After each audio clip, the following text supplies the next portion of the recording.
by leaving a comment below. If you enjoy this video, don't forget to like and subscribe. Have a wonderful day. Enjoy the story, everyone. Alexander Beaumont was the perfect example of a spoiled rich boy. At 27, he lived a luxurious life filled with parties and unlimited credit cards, all courtesy of his father, the billionaire electronics tycoon Edward Beaumont. Tired of his son's irresponsibility, Edward decided it was time for a reality check. He sent Alexander to work at one of his factories. The mission was clear. Alexander had to work like any regular factory employee, and no one could know who he really was except the branch manager, Mr. Thompson. The next morning, a bright red Porsche rolled into the parking lot of Beaumont Electronics in San Jose. It stopped right in the spot, marked reserved for forklift. The nearby employees paused for a second and out stepped Alexander Beaumont, sunglasses on, looking full of himself. From the office window above, Mr. Thompson let out a sigh. He was already bracing for the chaos. Only he knew who Alexander really was. To everyone else, this guy was just the new intern. Alexander was greeted by the welcome team and given the usual instructions. In the locker room, he spent 15 minutes just trying to figure out how to put on the factory uniform. He wore the shirt backwards, mistook the ID badge for a credit card, and even asked if there was a laundry service to remove a stain from his blazer. When he finally made it to the production floor, the disaster began. He tried to lift a box and almost knocked over an entire stack of components. Then he touched a panel switch without knowing what it did, and a security alarm went off for a few seconds. Everyone turned to look. Some tried not to laugh. That's when Sophia Harrington showed up, a production technician with her badge hanging around her neck and an amused smile on her face. She held a clipboard, but her expression said it all. She had already labeled Alexander as a walking disaster. "First day, rookie?" she asked, laughing as she watched him trying to hold the box like it was a ticking bomb. Alexander widened his eyes, offended. "Rookie, do you even know who you're talking to?" Sophia raised an eyebrow and tilted her head. "Someone who can't tell the front from the back of a shirt, am I right?" "Oh, and here's a tip," Sophia said, pointing with her chin toward the parking lot. "The forklift is very possessive about its spot." The nearby team burst out laughing. One of the workers, trying not to laugh too hard, added, "Welcome to the team, Prince of the Forbidden Parking Spot." Alexander, used to being treated like royalty, was stunned by their boldness. But Sophia had already made up her mind. That clumsy intern needed a guide, and she was going to be the one. The next morning, Alexander arrived, determined to prove that his first day had just been beginner's bad luck.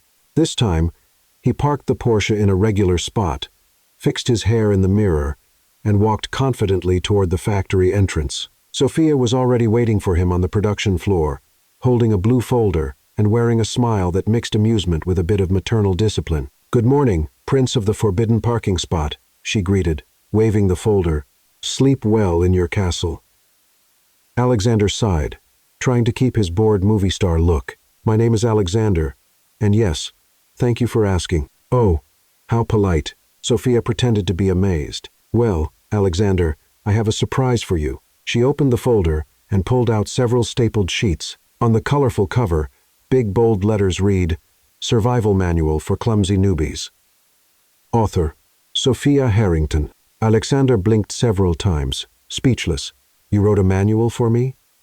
"For you and for anyone who comes in thinking this place is an amusement park," Sophia replied, handing him the manual. "Think of it as a welcome gift." Alexander flipped through the pages, reading titles like, "Rule number 1, don't touch panels without knowing what they do. Rule number 2, don't wear expensive cologne near the thermal printer. And rule number 3, never ever under any circumstances park in the forklift spot." "This is detailed," Alexander muttered, impressed. Despite himself, "And there's more," Sophia said, pointing to a specific page. "Check out rule number 7. When the alarm goes off, it's not your cue to start dancing." Nearby workers chuckled quietly. Liam, a senior technician, walked over curiously. "Sophia, did you seriously write a manual for the rookie?" "Liam, my friend, this is no ordinary rookie," Sophia said dramatically. "This is a special case. Allow me to officially introduce the Prince of Chaos." Alexander frowned. "Prince of Chaos? That sounds a bit dramatic, don't you think?" "Dramatic would have been if I'd called you the Hurricane of Confusion." Sophia replied with a mischievous smile. "But I thought Prince suited your royal style better." The team burst into laughter. Alexander, used to being treated with respect, was momentarily speechless. No one had ever teased him like that, so boldly and affectionately. Sophia clapped her hands to get everyone's attention. "All right, Prince, time for your first hands-on lesson. Your mission today? Organize these ID tags by numerical code." She pointed to a table covered in small white tags with printed numbers. "Looks easy," Alexander said confidently. "Looks can be deceiving," Sophia whispered to Liam, who was trying not to laugh. Alexander sat down and started sorting the tags. For the first few minutes, everything seemed fine. He worked methodically, creating small numbered piles. Sophia watched from a distance, arms crossed like a teacher overseeing a student during a test. "He's doing well," commented Emily, a quality control employee. "Just wait," Sophia replied, glancing at her watch. "In 3, 2, 1. As if on cue, Alexander raised his hand. "Sophia, what's the difference between code 2847 amperes and 2847B? One's for high-voltage circuits, the other for low-voltage," she explained patiently. "They must never be mixed." "Oh." Alexander looked at the tags in his hands with a worried expression. "And what if I already mixed? Let's say all of them."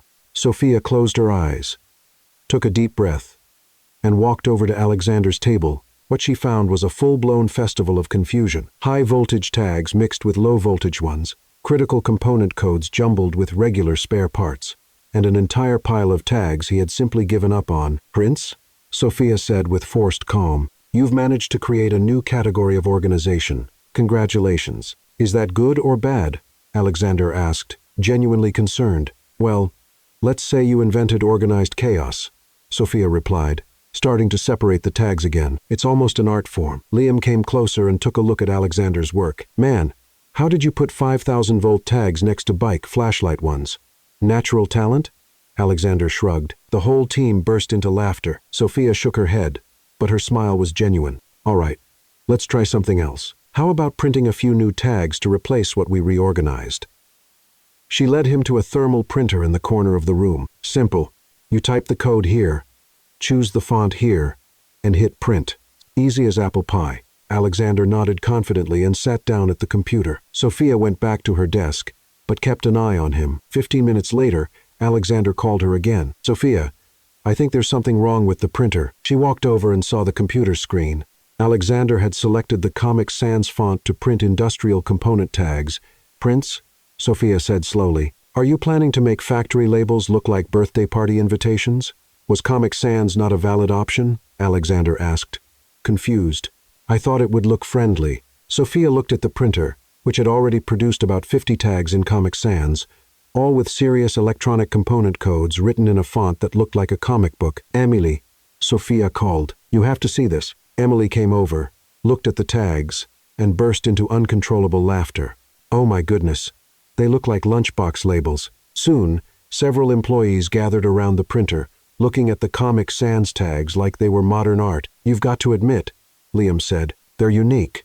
Alexander, realizing he had caused another little disaster, braced himself to be scolded. But to his surprise, Sophia just turned off the printer and looked at him with an amused expression. "You know what, Prince? In 15 years working here, I've never seen anyone turn industrial tags into something so creative." "So, I'm not fired?" Alexander asked, relieved. "Fired?" Sophia pretended to think about it. "No, you're way too entertaining to fire. Plus, I'm curious to see what other kinds of art you'll create." For the first time in his life, someone was laughing at Alexander, openly teasing him. And he didn't feel offended.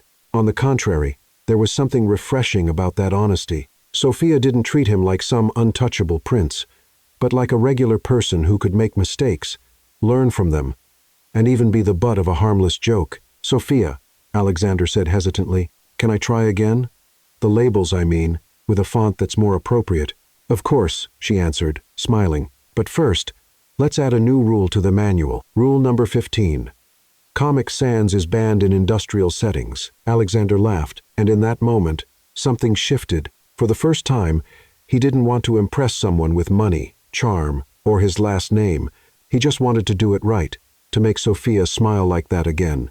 But for an ordinary reason, and that feeling was completely new to him. The lunch bell rang exactly at noon, and Alexander watched as the employees rushed away from their stations with a kind of urgency that looked almost desperate. Liam ran past him as if escaping a fire. "First rule of the cafeteria, Prince." Liam shouted over his shoulder. "Last one there gets the leftovers." Alexander looked around, confused. In his world, lunch meant reservations at expensive restaurants or silver trays served by butlers. The idea of racing for food was completely foreign to him. Sophia appeared at his side, swinging her badge keys like a bell. "Aren't you coming to lunch?" she asked, noticing his hesitation. "Of course I am," Alexander answered, trying to sound casual. "I'm just studying the environment." Sophia raised an eyebrow. "Studying the environment? It's a cafeteria, Prince, not a museum. The food doesn't bite." She started walking toward the cafeteria, and Alexander followed, trying to maintain his usual confident posture. The factory's cafeteria was the complete opposite of everything he was used to: plastic tables, mismatched chairs, and a counter where a friendly woman was serving food from giant pots. Alexander got in line behind Sophia, watching the other workers grab blue plastic trays and move down the line with ease. When it was his turn, he stepped up to the counter and studied the handwritten menu on a chalkboard hanging on the wall. Alexander murmured, frowning. "Where are the lactose-free options?" The woman at the counter, a lady named Margaret, looked at him with a puzzled expression. "Lactose-free, honey. We've got regular milk and sour milk. Which one do you want? And the gluten-free choices." Alexander went on, ignoring the answer. "Do you have anything made with truffle oil?" Sophia, who was right behind him in line, began to chuckle softly. At first, it was a quiet laugh, but it grew until she was laughing openly, holding her stomach. "Oh my goodness!" Sophia managed to say between laughs, "You're joking, right?" Alexander turned to her, genuinely confused. "Joking about what?" "I'm just asking about the menu options." Sophia wiped tears from her eyes and stepped up to the counter, still laughing. "Margaret, can you give me 2 of today's special burritos?" Margaret smiled and prepared 2 huge burritos wrapped in foil, placing them on cardboard plates along with fries and 2 diet sodas. Sophia took one of the plates and handed it to Alexander. "Here you go," she said with a playful smile. "This burrito has everything you asked for, and it even comes with diet soda." Alexander took the plate and examined the burrito like it was a newly discovered archaeological find. He turned it over, trying to understand what it was made of. "This is food?" he asked hesitantly. "It's a burrito, Prince," Sophia explained, trying not to laugh again. "Mexican food? You've never had a burrito?" "Well, I've had them at fancy Mexican restaurants," Alexander replied defensively. "But they didn't look like this." Sophia guided him to an empty table and sat down, watching Alexander continue to inspect the burrito. "Come on, try it," she encouraged. "I promise it's not poisonous." Alexander took a deep breath, like he was about to jump out of a plane, and took a cautious bite of the burrito. His expression went through several stages: surprise, confusion, a slight grimace, and then unexpectedly his eyes lit up. He chewed slowly, processing the flavors, and suddenly started to laugh. Not the polished, charming laugh he used at parties, but a real spontaneous laugh. "I don't know what this is," Alexander said through laughter, still holding the burrito, "but it's amazing." The whole table burst out laughing. Sophia laughed so hard she nearly choked on her own bite. "He discovered the burrito," Liam announced to the entire cafeteria, which turned to watch the scene. "What's in here?" Alexander asked, examining the inside of the burrito. "Beans, rice, cheese all together, and meat, peppers, lettuce, tomato," Sophia listed, wiping tears of laughter from her eyes. "It's basically a Mexican hug wrapped in a tortilla." Alexander took another bite, this time with more confidence. "A Mexican hug," he repeated thoughtfully. "I like that." Emily, sitting at the next table, leaned forward. "Wait until you try Margaret's Friday lasagna. That's a full Italian hug." "Friday?" Alexander asked, excited. "I'm already looking forward to it." Sophia watched Alexander as he shared his diet soda with her, offered fries to Liam and Emily, and chatted enthusiastically about food like it was the most important discovery of his life. There was something different about him in that moment. "You know," Sophia said, accepting the soda he offered, "you seem different when you're not trying to impress anyone." Alexander stopped chewing and looked at her, curious. "What do you mean?" "Well, since this morning you seemed a little tense, like you were acting a part," Sophia explained. "But now you seem more relaxed, more like yourself." Alexander thought about her words for a moment. It was true. For the first time in a long while, he wasn't calculating every move, every word, every expression. He was just being. Maybe it's the magical power of the burrito, Alexander suggested, taking another bite. Or maybe it's because you finally stopped trying to be the perfect prince and accepted being the prince of chaos. Sophia replied with a warm smile. Alexander laughed, and that's when something shifted between them. It wasn't dramatic or obvious, but when he smiled at Sophia this time, there was no pose, no calculated charm, no intention to impress. It was simply an honest, genuine smile from someone who was truly enjoying himself. Sophia noticed the difference right away. That smile lit up his face in a completely new way, making him look younger, more approachable, more human. She smiled back, feeling something strange and warm spreading in her chest. Much better, she murmured almost to herself. What? Alexander asked, still smiling. Nothing. Sophia replied quickly, feeling her cheeks flush. I was just thinking that your smile is much better when you're not trying to win someone over. Alexander stopped eating and looked at her for a moment, processing the comment. Was I trying to win someone over? Ever since you got here, you've had this movie star attitude, Sophia explained, gesturing. Too much perfectly styled hair, too many sunglasses, too much mysterious air, but now you seem like a real person. A real person who doesn't know how to eat a burrito, Alexander added, laughing. Exactly, Sophia agreed, and that's much more charming than any magazine pose. The rest of lunch flew by. Alexander asked about his co-workers' lives, laughed at Liam's jokes, complimented Margaret's food, and even helped Emily open a stubborn ketchup packet. When the bell rang, signaling the end of break, he looked at his watch. Surprised. It's over already? He asked, genuinely disappointed. Time flies when you're not counting the minutes until you can leave, Sophia observed, standing up from the table. As they walked back to the production area, Alexander carrying his tray to return it, Sophia couldn't stop thinking about his smile. There was something about that moment of sincerity that had touched something in her heart, and Alexander, in turn, discovered something surprising. For the first time in a long time, he didn't want a moment to end, not because of luxury, fancy, fun, or status, but simply because he was enjoying the company of real people, having real conversations, sharing something as simple as a burrito. When they got back to the work area, Sophia turned to him. Ready for more training, Prince? Ready? Alexander replied, and his smile was still that same real smile. No performance. Sophia smiled back, feeling that something had definitely changed between them during that lunch. She walked over to a workstation in the corner of the room where several boxes were neatly arranged with electronic components, colorful resistors, small capacitors, wires in various colors, and small circuit boards. All right, Prince, she said, clapping her hands to get Alexander's attention. Time to test your progress. Alexander stepped closer, still energized from the success of lunch. That genuine smile still lingered on his lips. What's the challenge now? He asked, rubbing his hands together as if preparing for something big. Sophia picked up a basic circuit board and a simple diagram. Let's see if you can build a basic panel using electronic components, she explained, pointing to the diagram.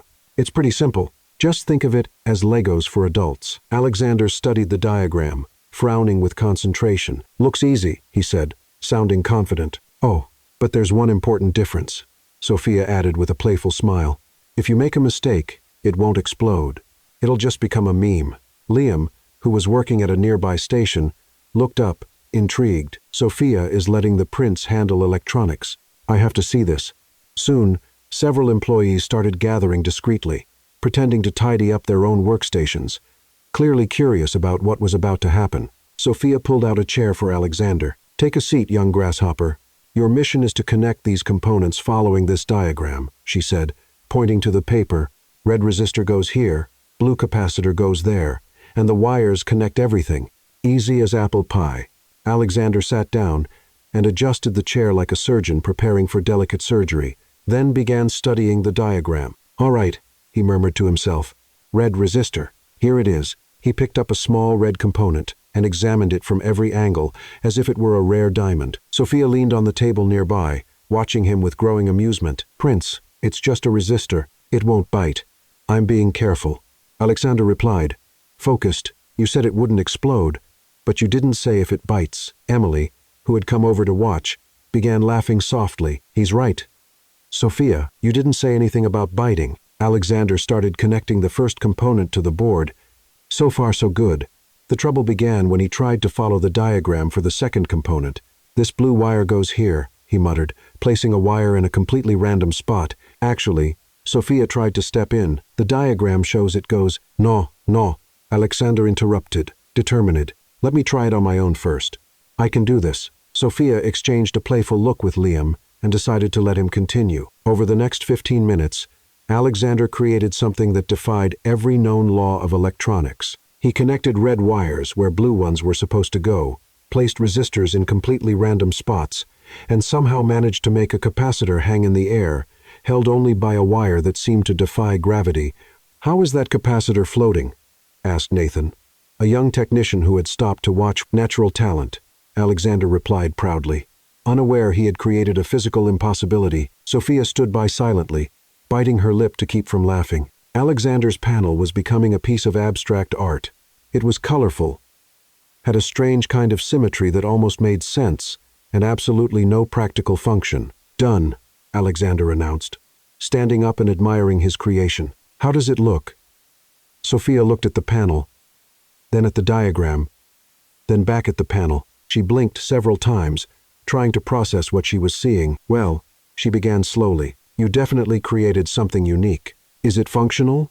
Alexander asked, eager. Sophia tilted her head, studying his work like an art critic, examining a modern sculpture. "Functional? For what exactly?" she asked, genuinely curious. "For electronic stuff?" Alexander offered uncertainly. Liam walked over and looked more closely at the panel. "Man, this looks like modern art.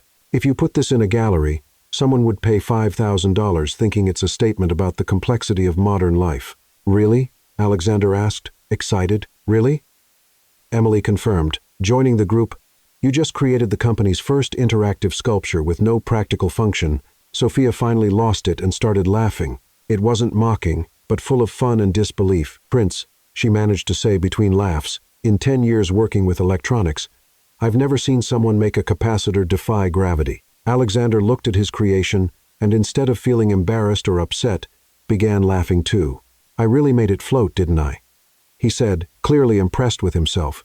"You did something that should be physically impossible," Nathan confirmed, shaking his head in awe. "And you know what's even more impressive?" Sophia added. "You're not mad or frustrated. Most people would be upset after failing so creatively." Alexander turned to her, still smiling. "Can I try again?" he asked, surprising everyone. Sophia blinked, caught off guard. "Do you really want to try again? After that?" She pointed at the electronic sculpture. "I want to learn," Alexander replied, and there was something so sincere in his voice that the whole group fell silent for a moment. "I know I did something completely wrong, but it was fun, and I want to understand how to do it right." Liam exchanged a meaningful glance with Emily. It was rare to see someone react to failure with such good humor and a genuine desire to improve. "You know," Liam said, "most newbies get embarrassed when they mess up and try to hide it or make up excuses. Or they get mad and blame the diagram." Emily added, "Alexander Schrogel. I can't blame the diagram for connecting wires the wrong way, and being embarrassed won't teach me how to get it right." Sophia felt something shift in her chest. There was something truly captivating about the way Alexander was handling failure. He wasn't using charm to escape the situation, and he wasn't trying to impress anyone with clever excuses. He was just being honest about not knowing and wanting to do better. "All right," Sophia said, picking up a new circuit board. "Let's try again. But this time I'll sit right here next to you and guide you step by step." "Really?" Alexander asked, his eyes lighting up with excitement. "Really? But first," Sophia pointed to the earlier creation, "we need to give your masterpiece a name. Suggestions? Anyone? The flying capacitor?" Nathan suggested. "Electronic abstraction number 1. Emily offered. "What happens when a prince meets a diagram?" Liam proposed. Making everyone laugh, Alexander laughed too, and Sophia noticed something different about him. Behind the perfectly styled hair and the attitude of someone who never had to try for anything, there was someone starting to emerge, someone who truly wanted to belong, someone who wasn't afraid to mess up, to be the punchline, to be vulnerable, and that was far more attractive than any charming pose he could strike. The 5 bell rang throughout the factory, signaling the end of another workday. Alexander was putting away his tools at the bench when he realized his fingers were still slightly trembling from concentration. He had spent the last 3 hours trying to build basic circuits under Sophia's supervision, and though he still made mistakes, he had managed to get 2 panels working properly. "Nice work today, Prince," Sophia said, walking over with her backpack slung over one shoulder. "You almost didn't create any modern art in the last 2 hours." "Almost," Alexander repeated, laughing. "Is that progress?" "It's a miracle," she replied with a smile. "I mean, considering you started out making capacitors float, yes, it's definitely progress." Other employees began saying goodbye and heading out, but Sophia hesitated for a moment. "Hey, Prince," she said, adjusting the strap of her backpack, "are you in a hurry to leave?" Alexander looked around as if expecting an answer to come from the silent machines. "In a hurry? No, not really." "Why?" "I want to show you something," Sophia said, walking toward a door Alexander had never noticed before. "Come with me?" She led him up a narrow staircase at the back of the building. Alexander followed, curious, hearing his own footsteps echoing on the metal. "Where are we going?" he asked, holding onto the railing. "Patience, young grasshopper," Sophia replied over her shoulder. "Every great reveal needs suspense." They climbed 2 flights until they reached a heavy door marked terrace, maintenance staff only. Sophia pushed it open and gestured theatrically. "Welcome to my private office," she announced. Alexander stepped out onto the terrace and instantly understood why Sophia had brought him there. The view was breathtaking. From up there, they could see all of San Jose stretching out to the horizon with mountains in the distance painted in golden hues from the setting sun. "Wow," Alexander murmured, genuinely impressed. "This is amazing, right?" Sophia said, clearly proud of her discovery. "I found this spot on my 2nd day here. I come up whenever I need to think, or when the machines get too loud." She led him to a corner of the terrace where there were 2 old plastic chairs and a makeshift table made from a flipped box. "This is my personal Zen spot," Sophia explained, sitting in one of the chairs. "Nothing fancy, but it's got the best view in the city." Alexander sat in the other chair, still soaking in the landscape. "It's better than any fancy restaurant I've ever been to," he said, and there was a sincerity in his voice that made Sophia look at him with curiosity. "Really?" she asked. "A guy like you must know some incredible places." Alexander paused for a moment, as if choosing his words carefully. "I've been to expensive places," he corrected. "But this is different. It feels real." Sophia felt something stir in her chest at that answer, but she quickly decided to change the subject before the moment got too serious. "Speaking of real," she said, searching her backpack, "I have something for you." She pulled out a small electronics kit in a clear plastic box and handed it to Alexander. "A gift?" he asked, surprised. "A final challenge of the day?" Sophia corrected with a playful smile. "You have a mission. Make this little light blink. If you succeed, I might consider you a semi-functional employee." Alexander opened the box and found a few basic components. A small LED light, some wires, a tiny battery, and a resistor. "Semi-functional?" he repeated, pretending to be offended. "How generous of you." "Hey, I'm a woman with high standards," Sophia teased. "Semi-functional is practically a compliment coming from me." Alexander laughed and began examining the parts. The setting sun cast a golden glow, and he felt strangely relaxed up on the rooftop, far from the noise and pressure of the factory. "All right," he murmured to himself. "LED, battery, resistor, wires, like an electronic cake recipe." He started putting the circuit together, but his hands were shaking slightly. Whether from nerves or intense concentration, he couldn't tell. "Relax, Prince," Sophia said, noticing his tension. "It's just an LED, not a nuclear bomb." "I know," Alexander replied, trying to connect a wire. "But after the floating capacitor fiasco, I'm a little paranoid." One of the small parts slipped through his fingers and dropped to the floor. Alexander bent down quickly to pick it up, but tripped over his own chair and nearly fell. "Easy there, Fred Astaire," Sophia laughed, helping him regain his balance. Fred Astaire danced. "He didn't trip over plastic chairs," Alexander replied, cheeks flushed. "Details," Sophia said, waving her hand. With Sophia sitting beside him, offering the occasional tip, Alexander finally managed to connect all the components correctly. When he touched the last wire to the battery, the little LED light turned on and began blinking in a steady rhythm. "It works!" Alexander exclaimed, holding up the tiny circuit like it was an Olympic trophy. "Congratulations. You've officially reached semi-functional status." Sophia announced solemnly. Alexander watched the blinking light and without meaning to, said something that surprised even him with its honesty. I think the light is blinking in sync with my heartbeat. Sophia rolled her eyes dramatically. Oh, great. Now the prince is turning into a poet, she joked, though her smile was warm and sincere. Hey, that was a legitimate scientific observation. Alexander defended himself, laughing. Sure, very scientific, Sophia replied sarcastically. Next you'll be telling me the stars are aligning too. They laughed together, and the moment naturally quieted down. The sun kept setting on the horizon, painting the sky in shades of orange and pink. The little light kept blinking in Alexander's hand, creating a soothing rhythm. You know, Sophia said softly, you're not at all what I expected on the first day. What do you mean? Alexander asked, curious. On day one, I thought you were just another spoiled rich kid who'd never worked a real job, she admitted. But you actually try, and you don't quit when you mess up. Alexander thought about that for a moment. No one ever really gave me a real chance to try and fail, he said. Honestly, everything's always come too easy. This is new for me. And do you like it? Sophia asked. Alexander looked at the blinking light, then at the city view, and finally at Sophia. I like it more than I ever thought I would, he admitted. The moment was simple, sincere, and magical. No luxury, no rush, no pressure. Just two people on a factory rooftop sharing a sunset and a little blinking light that Alexander had managed to make work by himself. And for the first time in his life, Alexander felt like he had found something money couldn't buy. The genuine satisfaction of achieving something on his own merit. The next morning, Alexander arrived just 5 minutes late, which Sophia considered a personal miracle.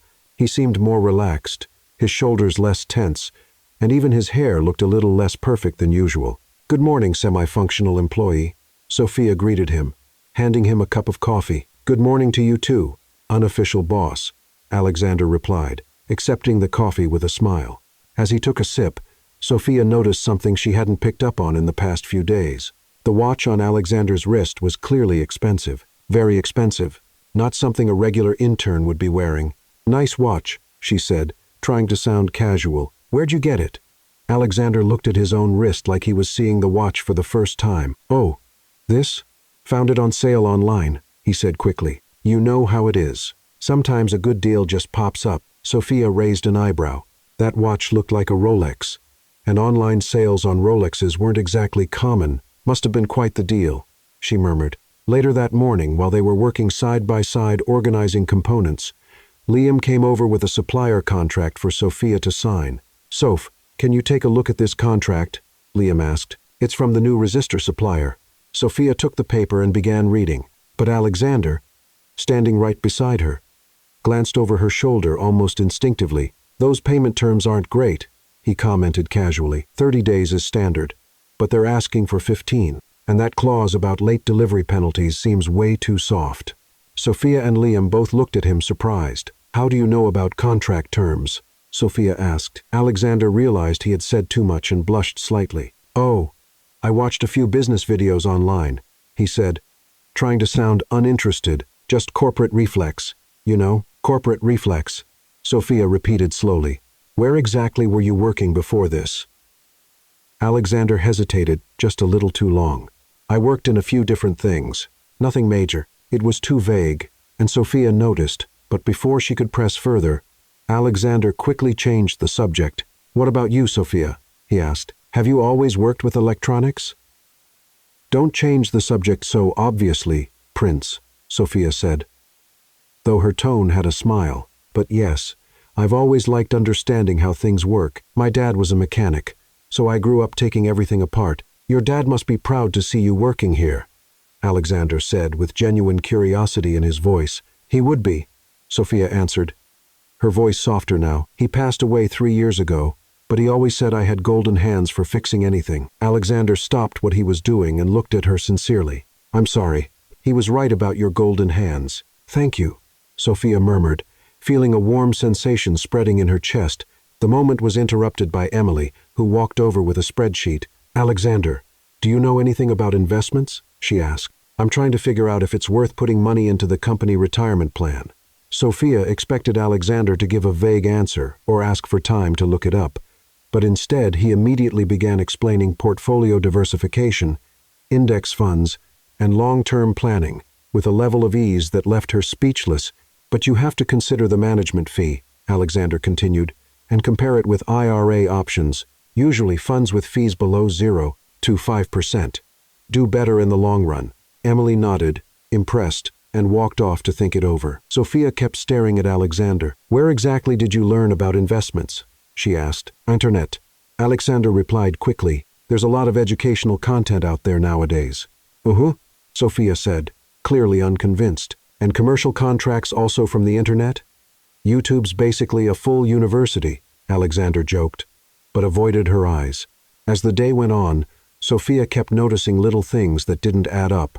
Alexander recognized expensive brands of equipment, spoke naturally about global economics, and once nearly signed a supplier contract without realizing it, only stopping when Sophia warned him. At lunch, they sat together. As had become their habit, Alexander had brought a sandwich from home that looked like it had been made by a professional chef. Who made that sandwich? Sophia asked, eyeing the perfectly layered ingredients. I did. Alexander lied with a straight face. I like to cook. Sophia took a bite of her plain sandwich and watched Alexander eat his with the natural elegance of someone used to fine dining. Alexander, she finally said, can I ask you something personal? Alexander stopped chewing, tense. Of course. Who are you really? She asked, looking him straight in the eye. Alexander felt his heart race. For a moment, he almost told the truth. He almost spoke about his father, the fortune, everything. But then he thought about the way Sophia looked at him, how she laughed with him, how she treated him like a regular, valuable person. I'm just Alexander, he said softly, a guy trying to figure out where he fits in the world. Sophia studied his face for a long moment. There was honesty in that answer, even if she felt it wasn't the whole story. All right, she said finally, just Alexander works for me. They shared a smile, and Sophia felt her heart do something strange in her chest. Part of her wanted to push to uncover all the secrets Alexander was clearly hiding, but the other part, the part that was growing stronger each day, just wanted him to stay there, being that mysterious yet genuine Alexander who had become so important to her. Alexander on his side felt the weight of his secret heavier than ever. Every joke they shared, every knowing glance, every real connection made the lie hurt more. For the first time in his life, he didn't want to be the owner's son.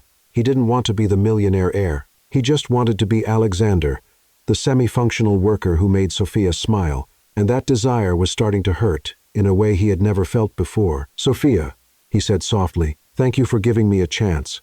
You're welcome, Prince, she replied, and her smile was warm and real. After all, everyone deserves a second chance at being semi-functional. They laughed together, but both could feel something deeper happening between them. Something neither of them was quite ready to name just yet. On Monday, Mr. Thompson called a general meeting and announced that Victor Langford, a major investor from Silicon Valley, would be visiting the factory on Friday. He was known for investing in tech startups and was coming to assess the company's operations. I want everything perfect, Thompson declared, adjusting his glasses nervously. We can't afford to make a bad impression. Sophia immediately switched into full organizational mode. In the days that followed, she coordinated a deep cleaning, reorganized the workstations, and created a detailed schedule to make sure everything ran like a Swiss watch. Prince, she said to Alexander, on Friday, you'll be on the assembly line with the rest of the team. Important visitors don't need to know about our special rehab project for clumsy interns. Alexander laughed, but there was a tension in his eyes that Sophia couldn't quite figure out. Sure, no problem, he replied. I'll blend in perfectly with the crowd. On Thursday, Sophia noticed that Alexander was quieter than usual. During lunch, he barely touched his gourmet sandwich disguised as homemade. Everything okay? She asked. You seem a little worried. Just thinking about some things. Alexander answered vaguely. Sometimes life gets complicated, doesn't it? Hey, we're talking about the guy who made a capacitor float. Sophia joked, trying to cheer him up. Your life can't be that complicated. Alexander forced a smile, but Sophia could tell he looked like he was carrying the weight of the world on his shoulders. On Friday morning, the factory was spotless. Every machine gleamed, every workbench was organized, and all the workers wore clean, freshly pressed uniforms. Sophia had arrived 2 hours early to make the final adjustments. Everything's perfect, she murmured to herself, checking her list for the 10th time. Alexander arrived at the regular time and went straight to the assembly line as planned. Sophia noticed he seemed nervous. but she figured it was just the general pressure everyone was feeling. At exactly 10, a black limousine pulled up in front of the factory. Victor Langford stepped out of the vehicle with the confident posture of someone used to evaluating million-dollar companies. He was a tall man with graying hair and a suit that probably cost more than Sophia's monthly salary. Mr. Thompson greeted him at the entrance, clearly nervous, but trying to keep a professional composure. Mr. Langford, welcome to our San Jose branch, Thompson said, extending his hand. Thank you for having me. Langford replied, shaking his hand firmly. I'm looking forward to seeing your operations. Sophia watched from a distance as the group Langford, Thompson, and 2 assistants began their tour of the factory.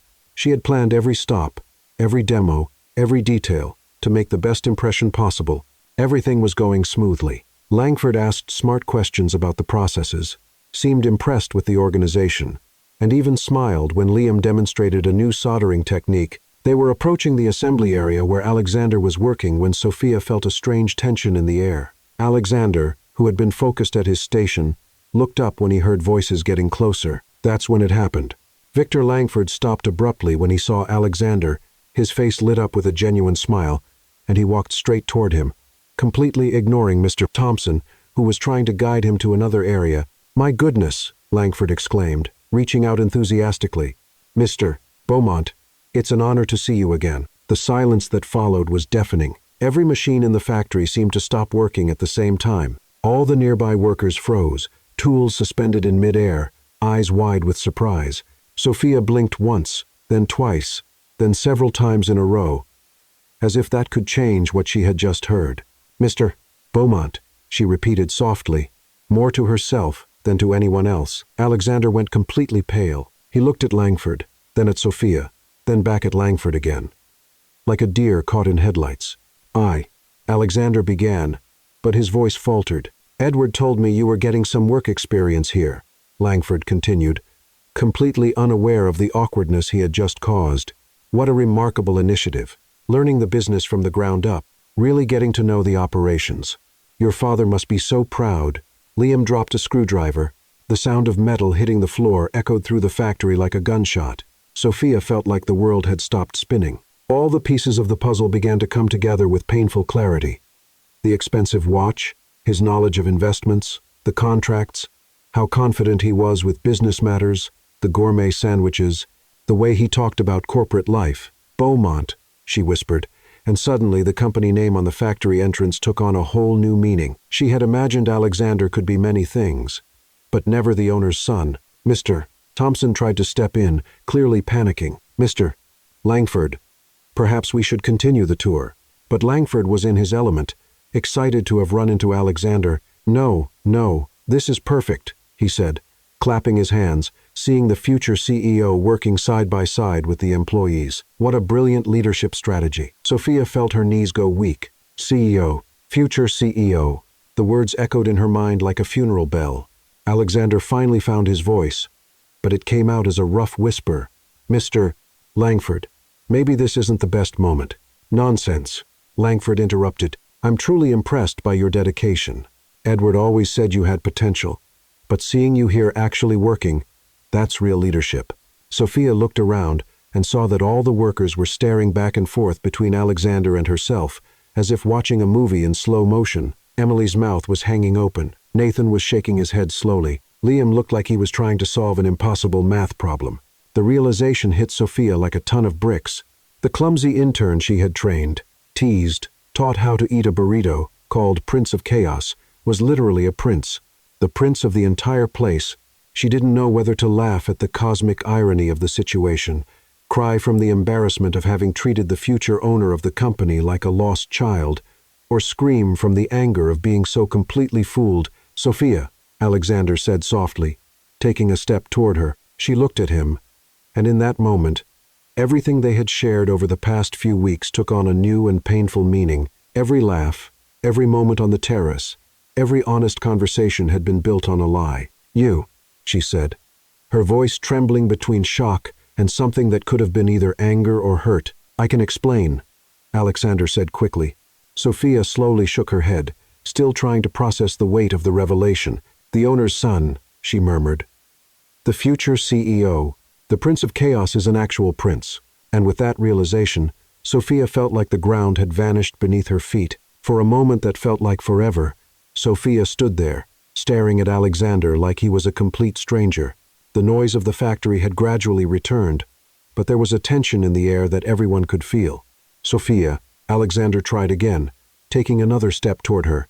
But Sophia was already moving. Without saying a word, she turned and walked quickly toward the exit of the production area. She didn't run, didn't make a scene. She just left with the determination of someone who urgently needed fresh air. "Sophia, wait," Alexander called, but she didn't look back. Victor Langford, finally realizing he had walked into some kind of situation, looked confused as he glanced between Alexander and the figure walking away. Did something happen?" he asked Mr. Thompson. Thompson, sweating nervously, tried to quickly take control of the situation. "Don't worry, Mr. Langford.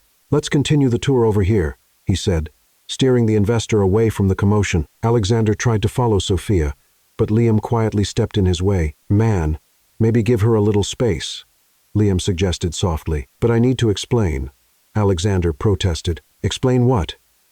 Emily appeared beside them, arms crossed. "That you're the owner's son, and you were just pretending to be one of us?"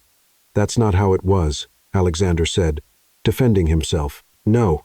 Nathan joined the group, clearly amused, "because from where I'm standing, the Prince of Chaos really is a prince." The other employees began to gather, whispering among themselves. Some looked like they thought the whole thing was hilarious.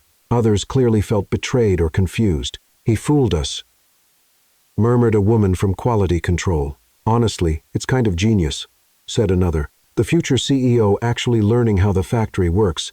Poor Sophia." Emily shook her head. She must feel so foolish for giving orders to the future boss. Alexander listened to the comments like they were daggers. Every word confirmed his worst fears about how people would react to the truth about him. When the tour finally ended and Victor Langford left, Alexander searched the factory for Sophia. She had simply disappeared. He asked several employees, but no one knew where she was. The rest of the day passed in a blur. Alexander tried to keep working like normal, but he couldn't focus. Every time someone looked at him, he wondered if they were seeing Alexander or the owner's son. When the shift ended, he rushed to the parking lot, hoping to catch Sophia as she was leaving, but she was already gone. That night, alone in his apartment in Malibu, Alexander picked up his phone and dialed Sophia's number. It rang several times before going to voicemail. "Sophia, it's me," he said after the beep. "Please give me a chance to explain. I know you must be really upset, but please call me back." He waited an hour. Nothing. Then he sent a text message. "I can explain everything. Please, give me a chance." 2 hours later, still no reply. Alexander paced around the house, restless and frustrated. He had never cared this much about what someone thought of him. All his life, if someone got mad at him, he would just move on. There were always other people, other fun, other distractions. But Sophia was different. What she thought actually mattered in a way he didn't fully understand. That's when he noticed the small electronics kit on the coffee table, the one they had worked on together up on the terrace. He had brought it home as a memory of that special moment. An idea came to him. If he could rebuild the circuit by himself, maybe it would help him think about how to fix things with Sophia. Alexander sat on the couch and carefully took the kit apart. He was sure he remembered how to put it back together. After all, Sophia had explained every step so clearly. He picked up the little LED light and connected it where he thought it belonged. Then he took the resistor and placed it where he believed it should go. He connected the wires based on his memory of what they had done together. When he was done, he connected the battery, and nothing. The light didn't turn on. "That's strange," he murmured, checking the connections. He tried again, this time switching the resistor's position. Still nothing. On the third try, he used a completely different setup. The light blinked once, then died. "Almost," he said to himself, feeling encouraged. But on the fourth, fifth, and sixth attempts, nothing worked. Every combination he tried ended in total failure. Alexander leaned back on the couch, staring at the components scattered across the coffee table, and let out a long sigh. "Without you, nothing works," he whispered. As if the pieces in front of him could understand, the irony wasn't lost on him. Here he was, the son of an electronics tycoon, and he couldn't even get a tiny LED to light up. But it wasn't just about the circuit. It was about everything. Without Sophia guiding him, teaching him, laughing with him, and correcting him when he messed up, nothing seemed to work. Not electronics, not his job, not himself. For the first time in his privileged life, Alexander Beaumont was facing a problem he couldn't solve with money, charm, or family connections. He had lost the trust of someone who truly mattered, and there was no shortcut to earning it back. He tried calling Sophia once again. Voicemail. "Sophia," he said, his voice more vulnerable this time. "I know I messed everything up. I should have told you the truth from the start, but please don't give up on me. I'm still the same guy you taught how to eat a burrito, the one who made a capacitor float. I'm still the Prince of Chaos who needs your help not to blow up the factory." He paused, looking at the broken electronics kit, "And apparently, I still need your help to make a simple light blink." Alexander hung up the phone and stared at the ceiling of his ridiculously expensive apartment. For the first time, all that luxury felt empty and meaningless. He had discovered something more valuable than any inheritance: the feeling of being appreciated for who he truly was, not for what he owned. And now he had lost it because he hadn't been brave enough to be honest from the beginning. In that moment, Alexander realized he'd have to do something he had never done before: earn a second chance instead of simply expecting it to be handed to him. But first, he had to figure out how to do that without it seeming like he was using his status or money to force forgiveness. It was the hardest challenge he had ever faced, and for the first time in his life, there was no instruction manual to follow. Saturday arrived like slow torture for Alexander. He'd spent all of Friday at the factory being expertly avoided by Sophia. Every time he tried to approach her, she mysteriously had to check something urgent on the other side of the building. When he headed to the electronics section, she moved to the supply room. When he tried to catch her in the cafeteria, she had apparently decided to start fasting. "She's dodging me with GPS-level precision," Alexander complained to Liam during lunch. "Man, she could teach tactical evasion to the army," Liam replied, clearly amused. "I saw her walk all the way around the factory just to avoid your workstation." Emily, sitting at the next table, leaned in to join the conversation. "Yesterday, she asked me to go fetch some parts from storage. When I got back, I found out the parts were on her desk the whole time. She just wanted an excuse to leave when she saw you coming." Alexander sighed dramatically. "I need to talk to her. How am I supposed to explain anything if she doesn't stay in one place for more than 5 seconds?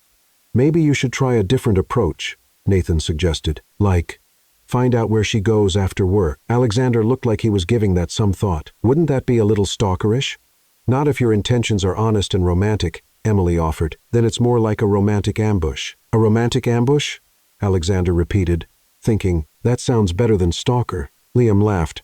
"Man, you know you're desperate when romantic ambush sounds like a solid plan." After some quiet investigation, Alexander learned through Margaret from the cafeteria that Sophia often went to a coffee shop called Al Coffee Corner in Santana Row after work. Margaret had mentioned it casually while talking about how Sophia always asked her to pack a slice of carrot cake from that cute little place where she gets coffee.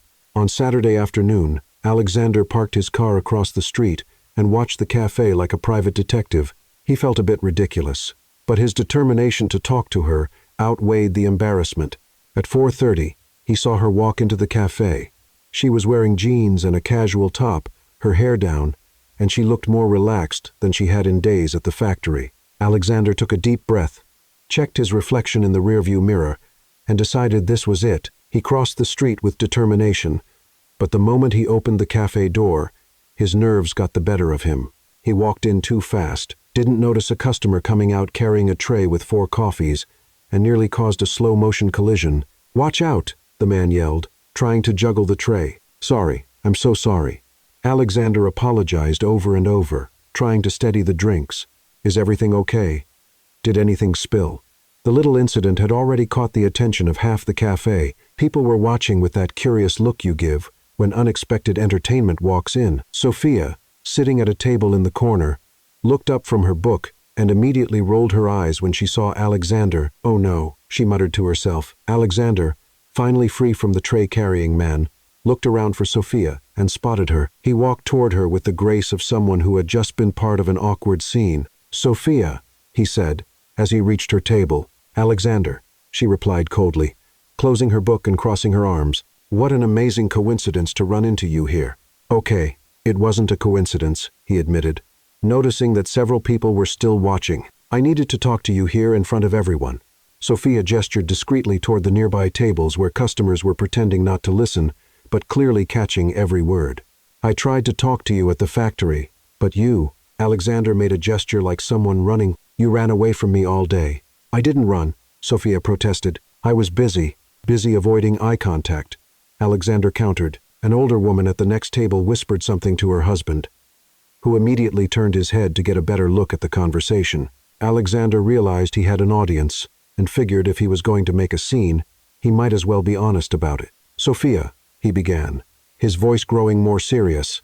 I lied about who I was. The noise level in the cafe noticeably dropped. Even the barista stopped frothing milk to listen. I know, Sophia replied, trying to keep her voice down. But it wasn't out of malice, Alexander went on, ignoring the fact that he was making a very public confession. It was because with you, I could just be me. Sophia tried to keep a stern expression, but Alexander noticed her eyes flicker for a moment. For the first time in my life, he continued, stumbling a bit over the words, I wasn't just a last name. I wasn't a bank account. I wasn't somebody's famous son. I was just Alexander. The cafe was now completely silent. Even the espresso machine had stopped making noise. Alexander, who didn't know how to eat a burrito, he added, a nervous smile forming. Alexander, who made capacitors float. Alexander, who needed a survival manual for clumsy employees. Sophia felt her resolve start to soften, but she tried to hold her ground. And you thought I didn't deserve to know the truth? She asked. I was scared, Alexander admitted. Scared that you'd stop looking at me the same way. Scared you'd stop laughing at my mistakes. Scared you'd start treating me like, well, like everyone else does. Like everyone else? Sophia asked, genuinely curious in spite of herself. Like I'm special because of my dad's money, Alexander explained. Like every word I say must be wise just because I have an inheritance. Like I'm not allowed to make mistakes because, well, because rich people don't mess up. They just make bad investments. Despite herself, Sophia almost smiled at that last comment.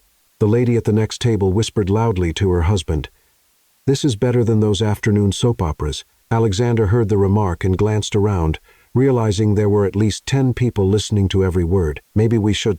He started. No, Sophia interrupted, a spark of amusement appearing in her eyes for the first time since the reveal. You started this public drama, so finish it. Alexander swallowed hard and decided to keep going. Sophia, I know I messed up. I should have told you the truth from day one. But these past few days, they've been the best of my life. Not because of the job or the factory or learning about electronics. He paused, gathering courage. It was because of you. Because of the way you looked at me when I finally did something right. Because of the way you laughed when I got it wrong. Because of how you treated me like a regular person. Sophia studied his face for a long moment. She could see the sincerity in his eyes, the vulnerability he rarely showed. Finally she sighed and with a playful smile that made Alexander's heart skip a beat, said, Now, are you going to buy my coffee, Prince? The tension in the cafe dissolved instantly. Laughter spread across nearby tables, and even the barista smiled and went back to work. I'll buy your coffee for the next 10 years if you forgive me, Alexander replied, relieved. 10 years? Sophia raised an eyebrow. For all the drama you caused, I think 15 sounds more fair. Deal, Alexander said without hesitation. Sophia finally gave a real smile, and Alexander felt like he could breathe again for the first time in 2 days. The following Monday, Alexander arrived at the factory, prepared to face the consequences of his very public revelation. He had spent all of Sunday wondering how his co-workers would treat him now that everyone knew who he really was. What Alexander didn't expect was to find Liam at the entrance holding a phone and laughing uncontrollably. Man, you have to see this, Liam said, walking over with the phone. You've become a legend around here. Alexander looked at the screen and saw a video of himself from the previous week, carrying a box completely the wrong way, nearly knocking over an entire stack of components. The video had been edited with a funny soundtrack and subtitles that read, When you lie on your resume but get the job anyway. Who made this?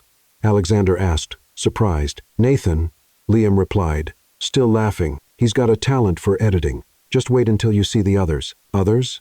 Alexander swallowed hard. As he walked through the factory, he noticed that several employees were looking at him differently, not with anger or resentment as he had feared, but with a mix of amusement and something that felt like affection. Emily came up to him in the production area. Alexander, you have to see your meme compilation, she said, barely holding back her laughter. Nathan made a whole series. She showed another video. Alexander in the cafeteria asking if there were any truffle oil options, edited with dramatic sound effects, and the caption, "When royalty visits McDonald's, I look ridiculous," Alexander murmured. "You look a the rabble," Emily corrected. "That's why everyone likes it. It's not mean-spirited. It's affectionate." Nathan showed up, holding his own phone. "Hey, Prince, want to see my masterpiece?" he asked excitedly. "It's you trying to assemble that control panel. I edited it with classical music, like a National Geographic documentary about human evolution." Alexander watched the video of himself randomly connecting wires with a made-up narration layered on top.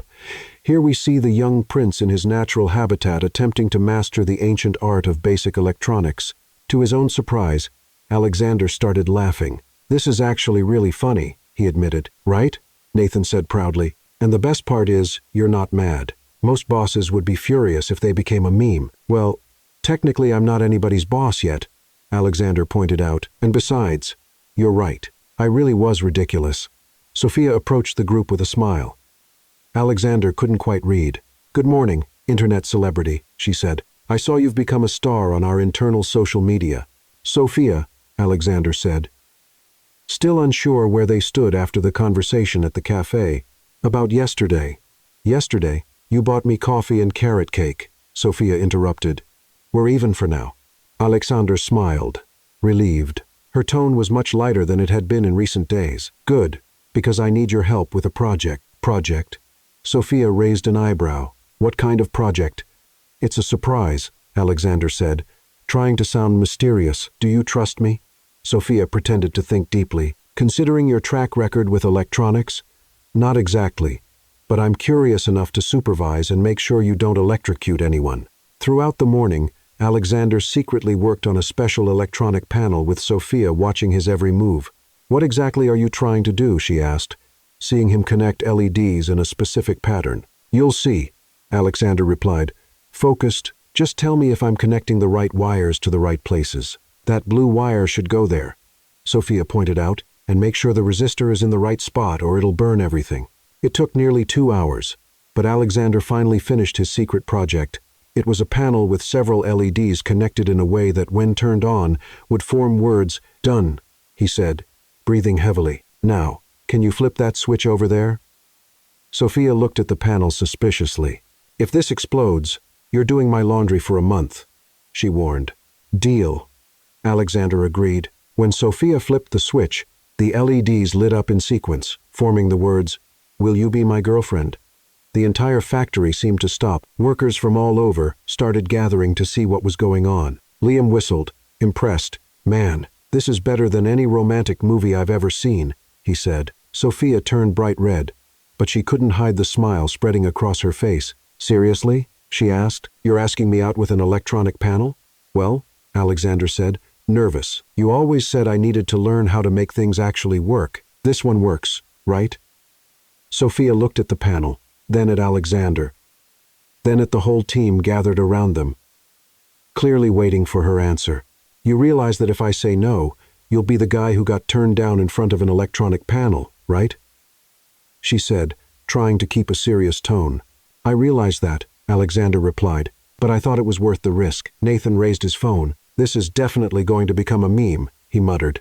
Sophia let out a dramatic sigh. "Well, I have a few conditions," she said. Alexander's heart skipped a beat. "Conditions?"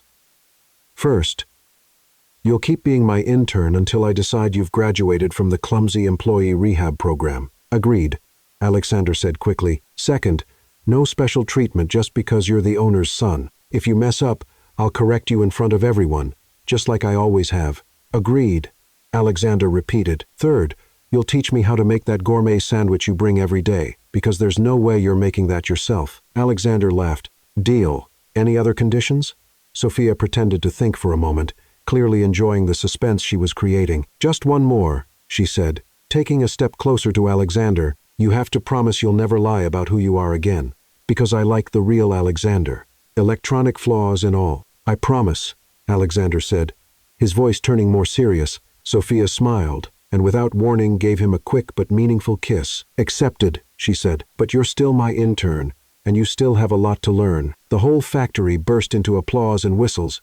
Liam shouted, "Finally, Emily clapped excitedly, and Nathan was already recording everything for the next video. "Best relationship proposal in factory history," declared Margaret, who had come out of the cafeteria to see what the commotion was about. Alexander held Sophia's hand, still in disbelief that it had worked. "So technically you're now my boss and my girlfriend?" he asked. "Technically, you're still the Prince of Chaos who doesn't know the difference between high voltage and low voltage wires?" Sophia replied. "So yes, I'm definitely still your boss."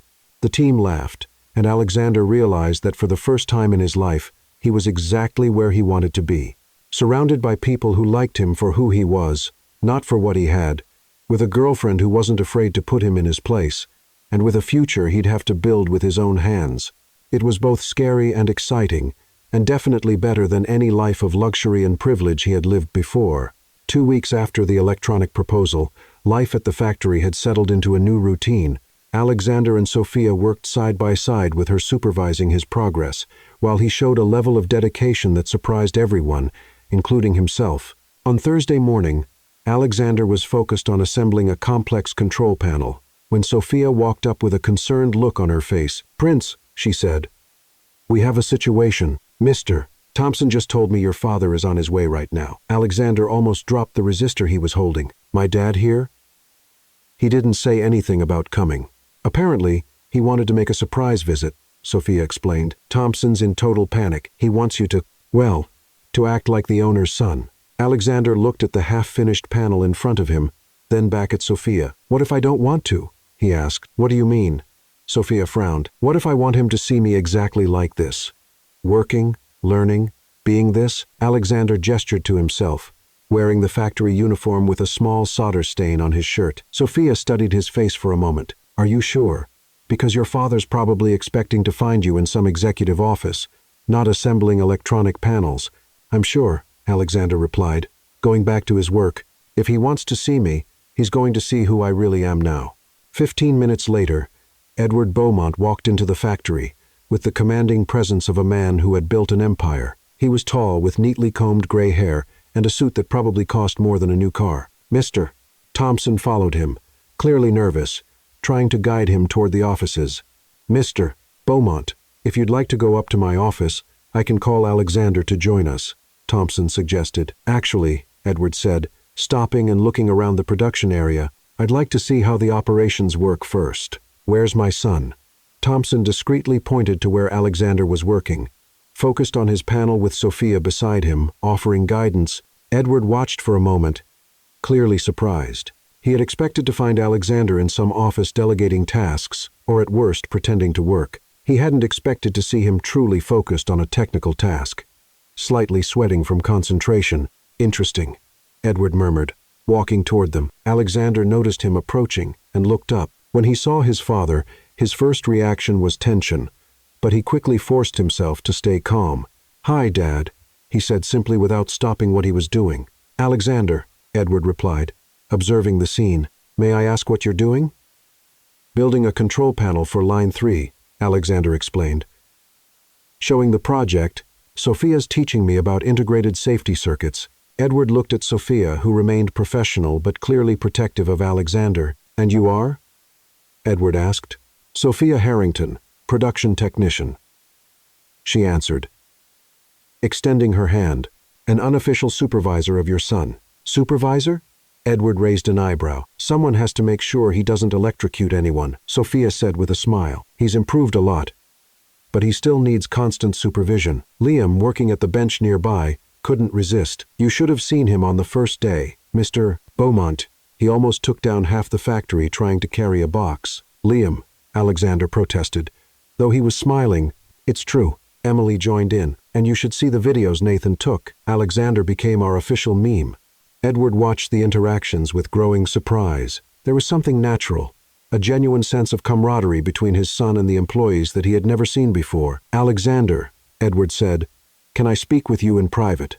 Alexander hesitated, glancing at Sophia. "Go," she encouraged him. "Your panel will still be here when you get back." Father and son walked to a quieter area of the factory. "Well," Edward began, "this wasn't exactly what I expected to find." "What were you expecting?" Alexander asked. "Honestly, I expected to find you pretending to work, counting the minutes until you could go back to Malibu," Edward admitted. "But you seem different. I am different. Alexander confirmed. How so? Alexander thought for a moment before answering.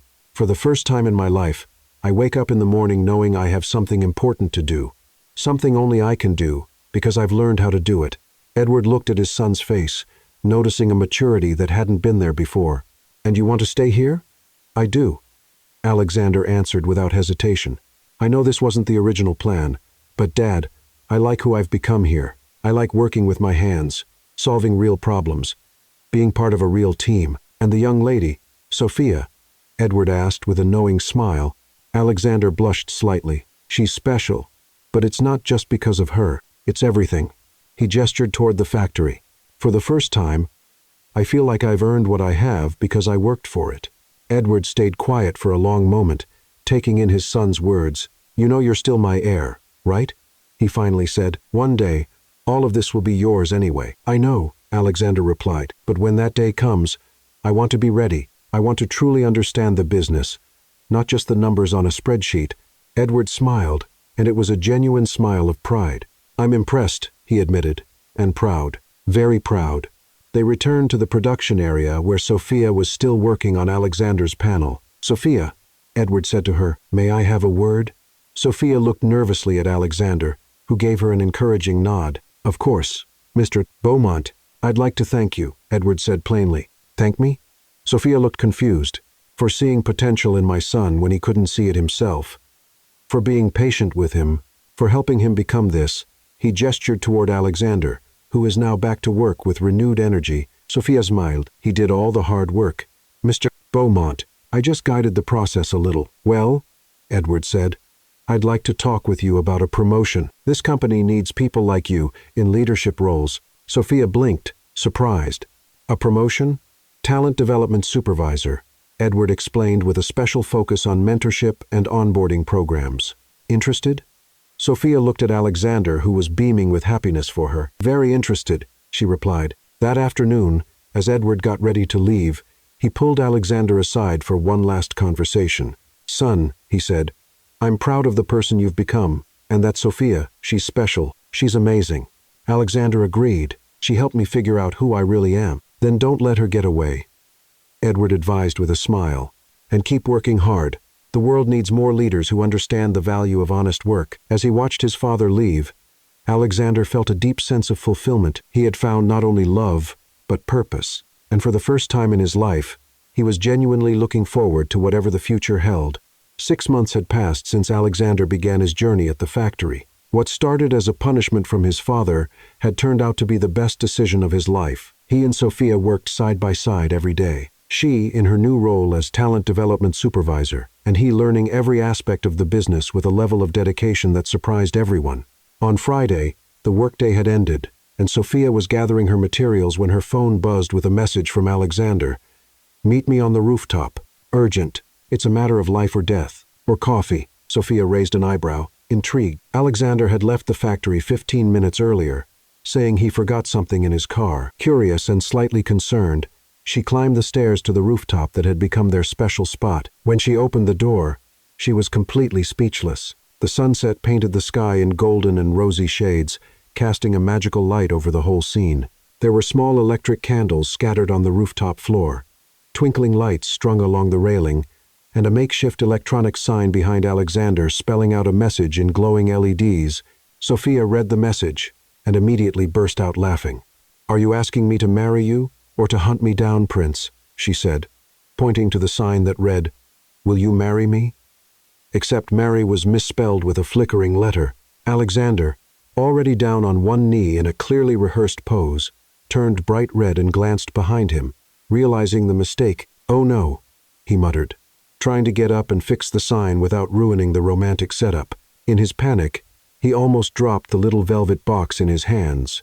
It slipped from his fingers and rolled across the rooftop floor, stopping dangerously close to a drainage grate.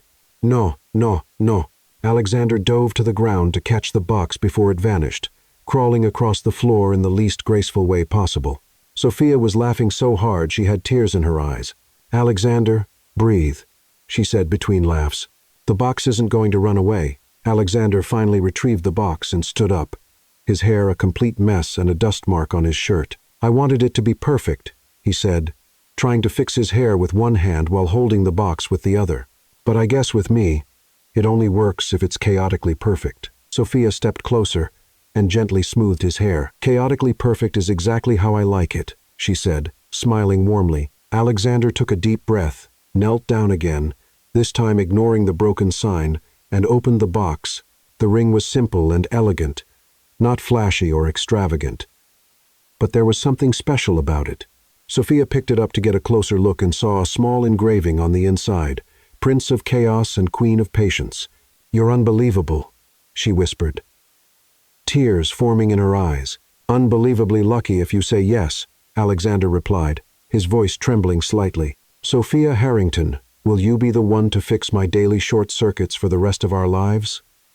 Sophia laughed through her tears, looking at the man kneeling in front of her, the same man who had parked his Porsche in the forklift spot, who made capacitors float and turned industrial labels into comic art, the same man who had become her best friend, her greatest challenge, and the love of her life. "I will," she said, reaching out so he could slip the ring onto her finger. Alexander stood up and kissed her under the golden sunset. At that exact moment, as if it had been perfectly timed, the electronic sign behind them finally worked properly. The flickering letters stopped, and the misspelled word mysteriously corrected itself from Mary with a Z to Mary with an S. Sophia pulled back from the kiss and looked at the sign, surprised. "How did you do that?" she asked. "I didn't do anything," Alexander replied, confused. "Maybe even the factory's happy for us." They laughed together, and Sophia realized that this imperfect moment had been more perfect than any elaborate proposal ever could have been. 3 months later, the wedding was exactly how Sophia had always wanted it. Simple, intimate, meaningful, and in the place that had brought their lives together, the factory. The cafeteria had been transformed into a party hall by the employees themselves. White balloons were tied to the chairs. Simple but beautiful flowers decorated the tables, and a handmade banner by Margaret hanging on the wall read, "Long live the Prince of Chaos and his Queen." Alexander walked in nervous but glowing, wearing a suit that, true to his style, had a slightly crooked tie despite Liam's multiple attempts to fix it. Sophia appeared in a delicate, simple dress made by a seamstress who was a friend of her mother.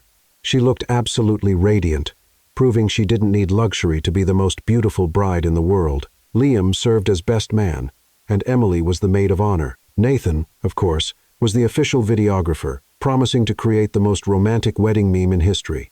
When the improvised officiant, Mr. Thompson himself, who had gotten an online license, asked if they took each other as husband and wife, they both answered, "I do," with huge smiles. The moment they kissed as husband and wife was marked by employees throwing confetti made from old recycled reports, now colorfully shredded. The kiss was followed by enthusiastic applause, loud whistles from Liam and Nathan, and even the unexpected sound of a test siren, which went off when someone accidentally bumped into the control panel. Alexander hugged Sophia and whispered in her ear, "This was the first project in my life that went right from start to finish." Sophia laughed and replied, "Oh, no, you still have a lot to learn, Prince. But now I'll teach you as your wife." Edward Beaumont, who had insisted on paying for the party despite the couple's protests, watched from a distance with a proud smile. His son had found not just love, but purpose and true happiness. Margaret brought out a cake she had made, especially for the occasion, decorated with tiny blinking LEDs working perfectly for once, and the phrase "happily ever after," no short circuits. And so, with joyful tears, laughter echoing through the cafeteria, and lots of love, began the new life of Mr. and Mrs. Alexander Beaumont, chaotic, funny, real, and completely happy. They had proven that sometimes the best romances start with misunderstandings, grow through patience and humor, and end with the certainty that you found not just a romantic partner, but a life partner, someone who accepts every flaw and still finds a reason to laugh with you. The Prince of Chaos had finally found his Queen of Patience, and together they were ready to build a life full of love, laughter, and